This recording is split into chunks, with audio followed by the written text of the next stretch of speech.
We turn next to safety concerns which have been raised about traffic outside Parteen National School in South East Clare, with calls for a pedestrian crossing to be installed as soon as possible. The issue was brought before this month's meeting of the Shannon Municipal District, where councillors heard that a traffic survey and further approvals will now be required. So to discuss the situation on the ground and what needs to happen next, I am joined by the independent Clare councillor Michael Begley, the principal of Parteen National School Miriam Smyth, and Henry O'Boyle, a board member and community representative with the Parteen Town Team. And you're all very welcome to the show. And Michael, perhaps you can tell us a little bit more about these safety concerns which have been raised about traffic outside Parteen National School. For listeners not familiar with the area, what's happening there at school drop-off and pick-up times? Well, I suppose, good morning, Alan. Like most national schools, traffic can be difficult for an hour in the morning and an hour in the afternoon. Parteen is particularly difficult because there's a set of traffic lights a couple of 100 metres north of it and a couple of 100 metres south of it, with two housing estate junctions adjacent to the school, one beside it and one across the road. So it complicates the area quite seriously. And I brought the motion for a pedestrian crossing, just maybe only to start the conversation, because it's more complicated than just a pedestrian crossing. Where the buses sit down and how the children alight from those buses on the road side, on the traffic side, it creates complications as well. So I think that it needs to be looked at in a holistic way as to how the traffic movement, how the children and parents can cross the road from the where a lot of them park in the housing estate across the road. It's quite chaotic, I believe, there in the mornings, and let's hope that this proposal to initially put in a pedestrian crossing to give some sort of relief there would start the conversation and maybe get the picture sorted. Let's bring Miriam Smyth in, the principal of Parteen National School. And Miriam, familiar with the school, and Michael has explained it well, the traffic lights to the north and south of it, the entrances to busy housing estates directly across the road. I mean, from your perspective as principal there, how serious do you feel the concerns are around safety outside your gates, given that setup and the number of pupils who'll be arriving in the morning and leaving in the afternoon? Yeah, look, it is a constant worry for us here, and it's something I do assemblies with the children on a monthly basis, and at least once a term I give them a reminder about making their way safely from wherever they're dropped off outside the school into the school grounds. But they are only children, and while they do their very best, children can sometimes forget, and especially at home time they can get quite excited when parents, especially younger children, are going out to parents or grandparents, and they do forget safety, and they might skip out and not stop and look left and right, and with the best of intentions a parent should be holding hands with a child and so on. But we all know that there are times sometimes where the child might just break away from the parent for whatever reason, and it's just a constant worry. And Miriam, sorry to cut across you, but can I ask you, has that led to any near misses or incidents that really raise the alarm? Yeah, we haven't had an accident, but we certainly from time to time would get phone calls in from parents who would say, God, I saw a near miss in the car park, and just, to let you know. And I would often send it out to parents as well, a reminder for them as they're dropping and collecting, and a reminder for children. But there is only so much that can be done. There isn't a pedestrian crossing there. Everyone is just doing their best. And I suppose you have to remember that 20 years ago or 25 years ago, we only had 100 children in this school. We now have 318 children on roll, so the school has trebled in size, and what happens out the front hasn't changed, so we probably do need to look at this as the school has grown. Okay, Henry O'Boyle, you're on the ground there in the community, Parteen Town Team member, and as Miriam says, the school population has more than tripled, but the situation around it, the surroundings and the scenarios remain static. How long has this been an issue on people's radar in Parteen? How concerned are they? Well, good morning, Alan. Yeah, I think it is quite concerning, and Miriam and I spoke about this late last year, and we agreed to follow through with it, so it's just great that Michael has brought it to the airways. Parteen is a great place to live, by the way. We have some fabulous people here, but we do have parents, and even at our own AGM last week, older people were complaining about the speed coming through our village. And it all culminates, especially in that pinch point, where you have so many people dropping off children. They're being collected in the evenings, and fair dues to the parents who do walk there and collect the children. That does alleviate some of the problem. But I think overall there's a bigger problem in Parteen as regards footpaths and lighting. I know I spoke to Michael as regards lighting on the Co-op Road. There's patches there where if you're walking down there at night you cannot see it, but getting back to the children is what our main concern is this morning. Yeah, it is that stretch, isn't it? As you say, like once you leave the path from where there are houses, when you get to the Co-op up pretty much down to the crossroads, it's pitch black. There's no lighting. It's pitch black, and if you're walking that road and you don't understand or don't realise where the dips are, we had one man who fell into a garden with another person who nearly tripped out onto a road. And those are the only ones that I know about, you know. But, I mean, we have spoken to the council to try and see, can we get digital speed signs up? Can we get ramps up? Can we get traffic calming measures up? But unfortunately, to date, very little has happened. I think they did carry out a traffic survey early last year or so, but that's as far as it went.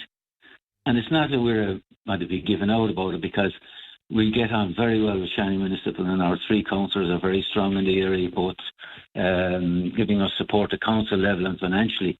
So I don't want this to sound as if we're moaning all the time, but this is something that's serious, that is affecting children and older people.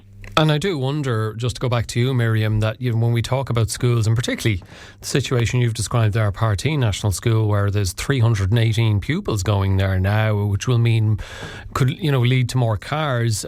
We talk about trying to alleviate traffic and situations like the one around your school, and encouraging more parents and indeed more pupils to walk or cycle to school. But how's the current situation affecting parents and pupils who are trying to do the right thing? Are you seeing less walking, more cycling, and they're thinking, I'll just drive them up because there's less chance of something bad happening? I know. Well, I certainly agree with what Henry is saying. Like, if there was improvements in the footpaths and the lighting, because we all know the winter can be quite dark. Like when you're making your way to school at 8:30, 20 to 9, it is still dark outside. So if there was improvements in lighting and footpath, certainly I would think more children would be inclined to walk, or parents would be inclined to walk with children. We actually do a cycle safety programme here every year for the children in 5th and 6th class, and we have a huge uptake during the cycle safety programme for the couple of weeks where we have facilitators coming in. But I don't blame the parents for not allowing their children to cycle to school, because to be honest with you, there's no cycle lane and it is dangerous. And as Henry said, people are travelling too fast in a built-up area, and I suppose if there was more done, perhaps then in turn parents would have more faith in walking with their children or allowing their children to walk or cycle. Especially in 5th or 6th class, those children who live very close to school could walk to and from school if it was safer, and cycle. So, Michael, your motion called for an appropriate pedestrian crossing at Parteen National School to be installed ASAP. The response from the Shannon MD is they'll carry out a traffic survey to establish the traffic volumes and their speed to assist with the location of a new controlled pedestrian crossing at the school. They also say public consultation and budget approval will be required. Is that an expedient enough process in your view? Are you happy enough with that response? It's not. That's quite a long process. And I said this to the engineer at the meeting, that I thought that was an over-elaborate process in this instance. A traffic survey, I mean, it's the amount of traffic, over 300 or 400 metres between two sets of traffic lights. I don't think that's an issue in deciding, what needs to be done to create more safety crossing at the school. But it is a slightly bigger picture, I'll admit, in that the area around the school, as Miriam said, was designed for 100 children 20 or 30 years ago. Now, with the amount of traffic and the amount of cars coming, the amount of children being dropped off at the school, that certainly needs to be looked at. And I think there is space there. at both sides of the road. There's an island at the school side, and there's also an island opposite the estate across the road. I think we could look at that in a bigger picture and come up with a system that would be practical, that would work, and wouldn't take a huge amount of time to do. Because if you have to go through, Section 38, which is the typical process for changing a road layout, that takes up to a year.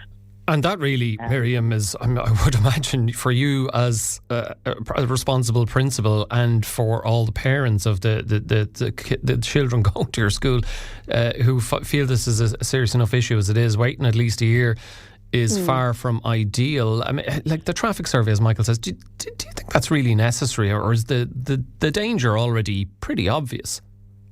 Look, I suppose when anyone goes to do something, you have to you have your evidence before you just go bringing in a digger and start digging something up for the sake of it. But I do think in the case of where safety of the community and safety of children is something that we're trying to address, it should be able to be expedited. Now, no one's expecting next week for there to be something done, but certainly you'd like to see by the end of this school year, by the end of June, that something would be done to improve it, and that we wouldn't have to wait another year, because we all know sometimes if a process takes approximately a year, well, that could take 2 or 3 or God knows.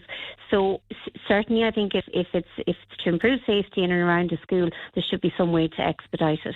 Yeah, and Henry, from your perspective and others within the community, while waiting for these assessments to be carried out, are there any interim safety measures that could be put in place? Well, there's one straight away. It's a better enforcement of the speed limits through the village. We do see the speed van down on the main road, but never in the village. Or we see on occasion, and I just say on occasion, you would have a guard up at the pump station hiding. They should be more visible. It stops people. It makes them think about coming through the village at that speed. We have people who are keeping the speed limit and overtaken by people who say, "Oh, they're going too slow." It's just simply something that needs to be done. And Michael mentioned budgetary approval.